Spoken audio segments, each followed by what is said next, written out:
Hello everyone. Today I will be showing you how I make my egusi soup, and we are going to have it with pounded yam. Egusi soup is a very nice delicacy from Nigeria. So that's my oil already bleached, and I have my onion frying in it already. So you want to make sure to fry your onion properly and the oil well bleached.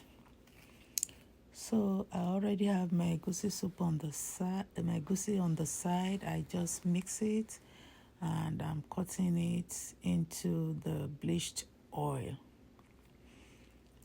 So I would just have my egusi cut in sizes into my bleached oil and allow it to fry properly. And afterwards, I would add my blended arborio pepper.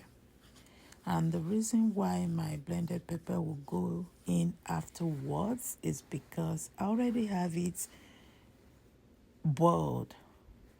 But if you have a fresh pepper that you are adding to your egusi soup, I would advise that after the bleached oil and the onion has been mixed together, you allow your onion to fry. You want to make sure you let your pepper go in first before the egusi. But in this case, the pepper was already cooked, reason why I have it going in after the egusi. So yeah, that's just a hint right there.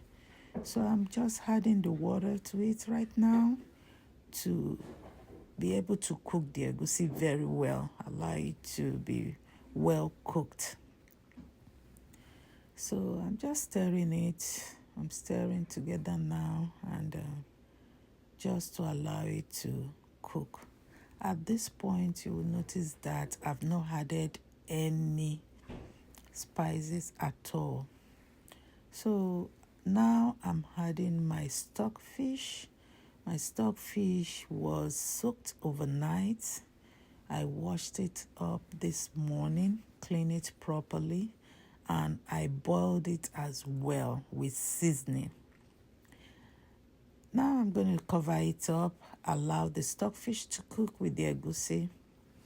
So you see me open the pot again because it has cooked properly. Now I'm adding my broth. So you would notice that I've not added no salt, no Maggi, nothing at all at this point. Reason is because everything you see me adding already was seasoned. So you want to make sure you allow everything you're going to use to cook the egusi to go in first. So after that, when you taste it and you feel there is need for adjustment, you can then go ahead and adjust. But at this point, you don't want to make any mistake of adding salt or anything so you don't overdo it. That is bitter leaf right there that I just added to my egusi soup. I always love my egusi soup to have bitter leaf in it, just to have that bitter-sweet taste in the egusi soup. So I'm just stirring my bitter leaf with it. Stir that and allow it to cook very well with the egusi soup. So that is what I'm doing now. Just cooking the bitter leaf with the egusi soup. And after this, I would have my smoked turkey. The smoked turkey has been washed and cooked as well. And those are my beef coming in. I have goat meat, I have cow feet, I have shaki.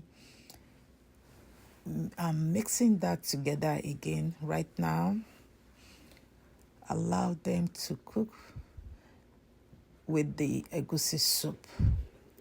So after this, I will taste to see what it tastes like. So that's my crayfish blended.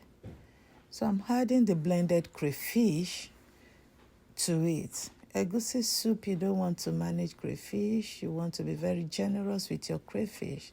You see me adding the one that is not blended as well? Yes, because you want to be generous with your crayfish when you are cooking egusi soup. It gives it a better taste and a very nice smell. So you don't want to be stingy at all. You want to be generous when you are adding your crayfish to egusi soup. So that's me right there. I'm just stirring the egusi soup now. So I'm just going to stir properly. Allow everything to mix up properly. And we will taste to see if our soup is exactly where we want it to be. And if it's not, we will augment it with whatever that is needed. But like I said, I usually don't add nothing. You see me testing it? Yes, because everything I'm adding has been seasoned before adding to the egusi soup. So right now, I see a need for a little bit more salt and Maggi. And that's what you see me doing now. I just added some quantity of salt to it as needed. And now I'm adding my Maggi. So that's my chicken, Maggi chicken, the powdered one that I'm adding to it. And as well, I'm going to add my favorite powder onion to it. So the onion powder is something that I don't miss in my cooking at all. It cannot be eliminated. I love it so much. So yeah, I'm just stirring the egusi soup now. I'll stir that properly. Then allow all the seasoning to cook together. And our soup will be ready. So I'm just going to stir it together, allow it to cook. Meanwhile, on the side, I already have my yam cook because we are going to have this egusi soup with pounded yam. That is just the best solid.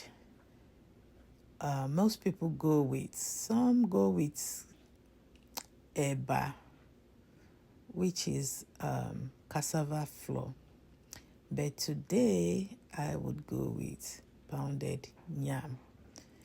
So, that's our egusi soup. It is ready. It is tasty. It is, call it whatever beautiful name you want to call it. That is exactly what you're seeing right here. That is my collard green. I'm just adding my collard green to it.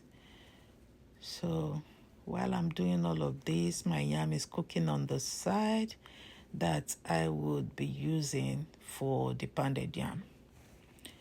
So my collard green has gone in. I'm mixing my collard green right now to this soup. So as I put the collard green, the soup is not going to stay longer on the stove anymore because you don't want your vegetable to be denatured. Even at this point, I have turned down the stove, so it's now on a very low heat because I don't want to overcook my collard green. I love to see that greenish color after I am done cooking my soup. So that is the beauty of it. Your vegetable to still retain that greenish color after you are done cooking. So yeah, that is our egusi soup.